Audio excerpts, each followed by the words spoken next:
What is that? The latest issue of Entertainment Weekly, or as I like to call it, You. And what's on it? Oh, it's the House Martell of Dawn from the Game of Thrones. Oh, wait.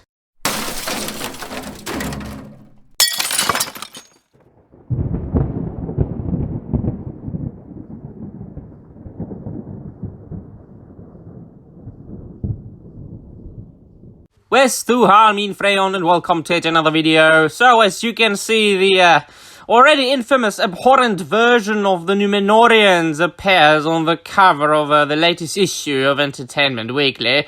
And on their website, they are providing us with a snippet from the interview with, guess who? Oh yes, you guessed it right, the showrunners. And let's see what they are telling us about the Númenorians and the approach they took when, adapting them to the screen. And I shall provide you with my take on it, of course, using the legendarium, using the lore. So they say, it was one place that we were just laser focused on, saying, we need to get this right. Well, son, you didn't, explains co-showrunner J.D. Payne, who created the show with Patrick McKay. It's never been seen before. I think it has been seen in the minds and imaginations of millions of people in the world since the Silmarillion came out, but, well, never mind.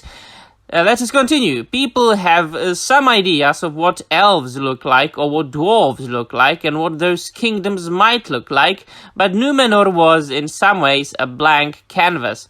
And if we just don't think about people's imaginations, if we put that aside, we have the beautiful illustrations and interpretations of such glorious artists as John Howe, Alan Lee, Ted Naismith, and so on and so forth. So, alright, let us move on. The series is set during the Second Age, thousands of years before the events of The Lord of the Rings, and the show will stretch across Middle-earth from the regal elf kingdom of Lindon to the deep recesses of Khazad-dûm. So they say. But one of the most anticipated locations is Númenor, the ancient island home to Middle-earth's greatest human civilization. Númenor looms large in Tolkien's legendarium, and user cover introduces 4 key residents who will play a major role in the Rings of Power. Now, I shall read out the Amazon's version of the Númenorians in question, and then I will tell you who they really are and why this is one huge F-up. So, Cynthia Adai Robinson stars as the Queen Regent, Miriel. Alright, who descends from a long line of royal leaders. Her closest advisor is Pharazôn, far right. Oh, I didn't know he was far right. Sorry. Played by Welsh actor Tristan Gravel. Rounding out the cover are seafarer Elendil, centre right, played by Lloyd Owen, and Elendil's son Isildur. No, it's not Isildur. Far left, played by Maxim Baldry. Let us look at who those people really are. I should like to say first that this show apparently should take place before Sauron lets himself known in Middle-earth. Again, in the form of Anatar, and fools the elves into making the Rings of Power. And that was, according to the law, in about 1,500 of this Second Age. Alright? And then, of course, the Rings of Power forged by Celebrimbor and so on and so forth. But these people, all of them, were born at around the same age. For example, Tarmiriel was born in the year 3117 of the Second Age, and Ar-Pharazôn was born just a year later. Now, as far as the Queen Regent and the Advisor, well, I don't really know what they're talking about. Tarmiriel was indeed the last rightful heir to the throne of Númenor, and Ar-Pharazôn was her cousin. well, and he made Tarmiriel marry him so he can usurp the throne. And he renamed her to Arzimrafel. So, and both of them died in the year 3319, which was, of course, the year when Númenor fell, because Ar-Pharazôn was, such a proud lord, such a proud king, and very sure of himself that he believed that he could defeat Sauron, and he, captured him. But of course, Sauron let himself be captured by Ar-Pharazôn.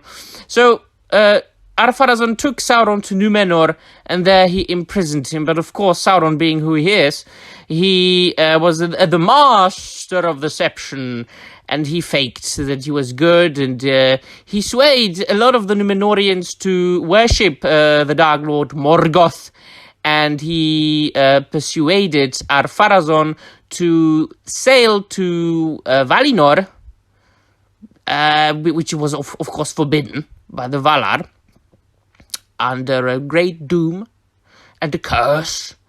And that, of course, caused the downfall of Númenor, because, when you try to mess up with the Valar and break their sacred law, they just mess with you in return, and they mess with you big time.